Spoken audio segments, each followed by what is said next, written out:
Good afternoon, Western Washington, and happy Martin Luther King Jr. Day. Happy Monday. I'm Matthew Fab with Western Washington Weather, and today we're going to take a look at the forecast for the next few days, and I'll talk a little bit about my live stream coming up at 7 o'clock tonight.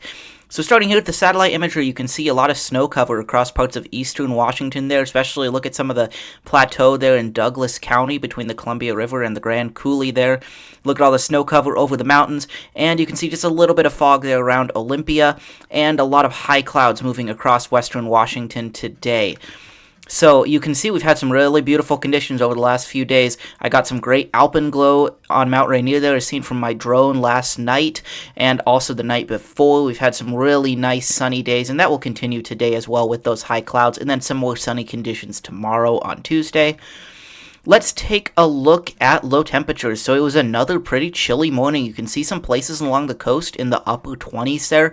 If we take a look at the lowlands here, you can see that places along the I-5 corridor from Longview up through Olympia and Tacoma there were in the upper teens to low 20s there. You can see 19 at Olympia Airport. That's pretty significant low temperature.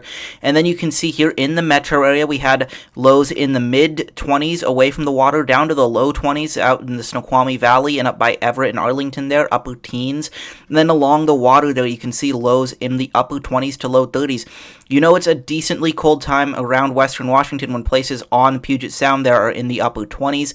And then as we look up across the North Sound there, you can see down to 25 at Whidbey Naval Air Station. That's pretty significant with the San Juans near freezing, and same for areas around Bellingham and Whatcom County. And then take a look at this real quick. I know this is a little bit outside of western Washington, but the Methow Valley there, including Winthrop and Twisp, dropped below zero last night. And that just shows when we have some really deep cold air, you can get some of those temperatures below zero and some really, really cold temperatures in some of those mountain valleys there. You can see that's at the airport there near Twisp, -6 degrees this morning. So that's pretty significant to see.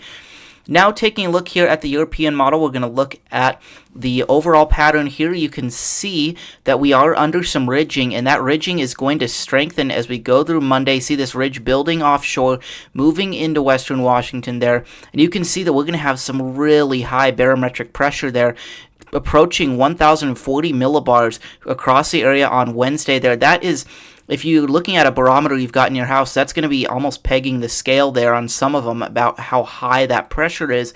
And that high pressure is just going to continue peaking there on Wednesday and then slowly starting to, it actually stays pretty consistent there before the ridge starts to build offshore and we start to get some lower pressure by Thursday and Friday. However, we are still going to be impacted by that ridging there, as you can see all the way through this upcoming weekend. More sunny conditions and dry weather expected before it finally starts to break down over a week from now. So that's looking pretty far into the extended forecast. Let's take a look here at temperatures. So these are high temperatures today. You can see we'll likely be reaching the low to mid 40s across the area. Similar on Tuesday and Wednesday and Thursday. Friday, we cool down a little bit more back to the upper 30s to low 40s. Saturday, same thing, and Sunday as well. So you can see basically every day this week and for the next 7 days there, highs will be in the low 40s. So pretty chilly across the area. Mid 40s probably on the coast and for some areas near the water there. Let's take a look at low temperatures now. So here we're looking at Tuesday morning. You can see another round of lows in the mid-20s for most of the region. Some areas near the water and in the city could be in the upper 20s to low 30s. Take a look at Wednesday. Similar thing there, mid-20s outlying areas, really anywhere outside of Seattle. Upper 20s near the water, about 30 near the Sound there in the city.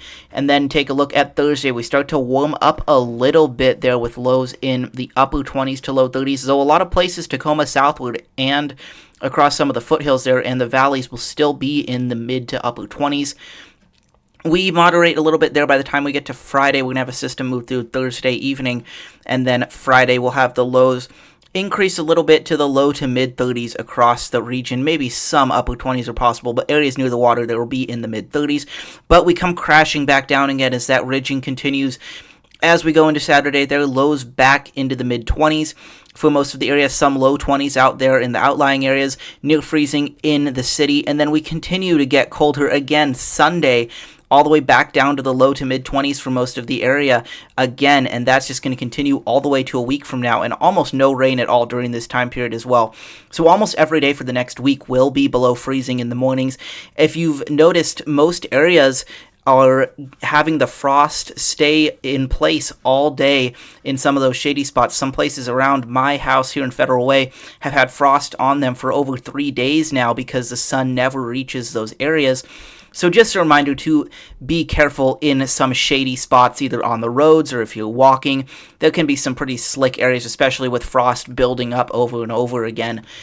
So I want to take a look at this here. This is looking at the sounding for SeaTac Airport, and I put this out to Wednesday when that ridge is going to be over the area, and you can see that there is a temperature inversion here. It's not a super strong inversion layer, but you can see this dry slot right there, that dry area in the atmosphere there, and that is showing that there is a potential for some low fog this week. So we may have some days like last week where it is cold and foggy all day in the lowlands with that cold air trapped near the surface. I'll talk about that more over the next couple days if that is looking like a possibility, because obviously some of that fog can have some impacts across the area. And I want to take a look at this as well. This is the European Model Ensemble. We're looking at all 50 ensemble members, and they're looking at cloud cover here. You can see that we will have some cloud cover tonight there, and then you can see, though this may be picking up some of those high clouds moving through the area today, so it could still be mostly sunny, but you can see we do have a higher chance of clouds Wednesday to Friday there. Some of that could be low clouds and fog, but it could also be just some clouds passing through the area with that system coming up on Thursday. And then you can see Friday there all the way through Tuesday, we're likely going to remain mostly sunny yet again. So some nice weather coming up, but it will definitely be on the cold side. So let's take a look here at the extended forecast, and we'll take a look at the extended forecast a lot more in my live stream tonight. But we're going to look here at this system. You can see we've got a system up over parts of Haida Gwaii and central British Columbia there. Nothing impacting western Washington all the way through Wednesday. And then you can see we may have a little bit of precipitation sliding down Thursday evening, looking like towards 7 to 10 p.m. there. Very brief rain and maybe some mountain snow showers, and that's already done by the time you get to early Friday morning. And then we just have more dry weather all the way through Sunday into Monday. And then as we start to look out over almost 2 weeks into the extended forecast, there may be some systems approaching the coast. This is looking all the way out toward January 30th. So that's obviously way too far out to take it for certain. So just the takeaway there is it's going to be dry for quite a while. So as always, you can subscribe here on YouTube, click like, subscribe, and ring that notification bell. You can follow me over on X and on Blue Sky, and of course join the Western Washington Weather Facebook group. The links to all 3 of these are in the description. And also, I'll be doing a live stream tonight talking about Western Washington weather and an update on California weather. Another round of strong Santa Ana winds, offshore winds there with extreme fire danger is coming up for Southern California. So I'll be talking about that and the cold weather and dry conditions across Western Washington. And you can tune into that right here on the Western Washington Weather YouTube channel at 7 p.m. tonight. I'll be sure to post links to that on all of my social media. So thank you all for voting in the poll I put out on my Twitter and Facebook accounts to pick a time. 7 to 8 p.m. was the winner. So we will be doing this live stream at 7 p.m. So I hope you all tune in, and I will see you all then.